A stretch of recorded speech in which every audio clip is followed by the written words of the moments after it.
Сотрудники Роспотребнадзора в этот дом приехали не случайно. В глаза бросаются упаковки с молочной продукцией. Как выясняется потом, просроченной. Мужчина привлек к себе внимание сомнительным молочным бизнесом. Как признается сам, производит из просроченного молока, сливок и кефира свежие продукты.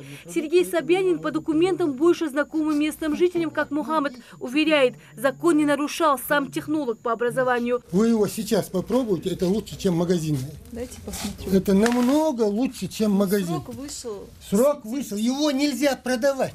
Но перерабатывать его можно по технологии. Если из него получается качественный продукт, никакого нарушения в этом нет. А есть переработанный продукт? Переработанная продукция, в Нестеровске ее перерабатывают. У меня есть человек, который туда возит. Пожалуйста, я вам на телевидении привезу этот творог. Или же поедем в Нестеровку.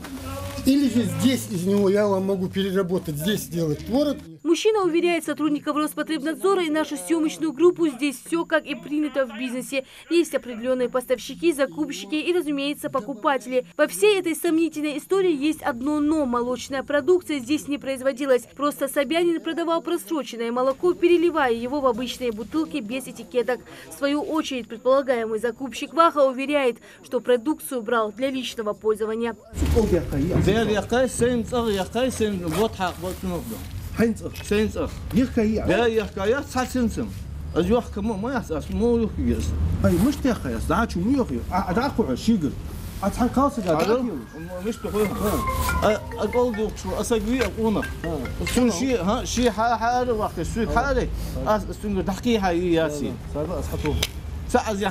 Телефон тихая, продукция на 2500 реализовать тебе, а не алариая. Заработают.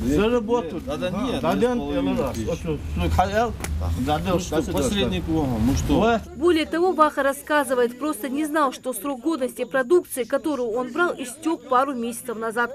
В ходе съемки выясняется, что Сергей Собянин реализовывал просроченную продукцию еще и на рынке. Нас интересует, почему вы утверждали, что через него отдавали продукцию на переработку? Я отдавал на переработку. Через него.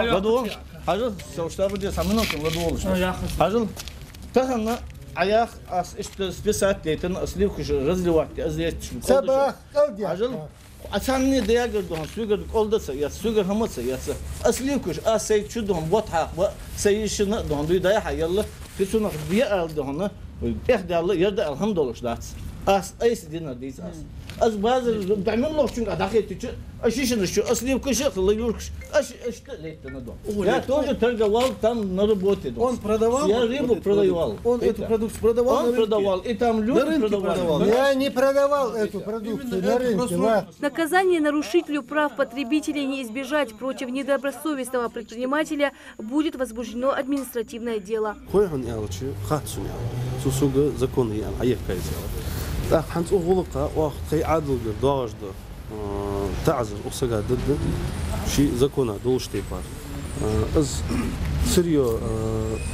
Для проведения экспертизы даихай Роспотребнадзор вызвать я его.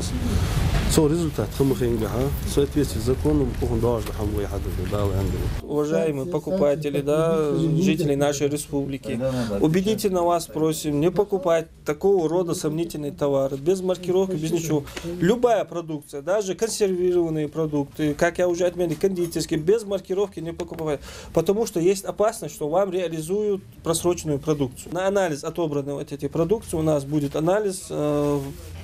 Фактически мы не должны были проводить анализ, потому что уже нам ясно, что это просроченная продукция. Но тем не менее проведем анализ, будут у нас материалы. Известны случаи сильного молочного отравления, поэтому, покупая продукты, обязательно проверяйте сроки их изготовления. Рина Цичоева, Лейла Гайсанова, Сурхо Кусиев, Новости 24.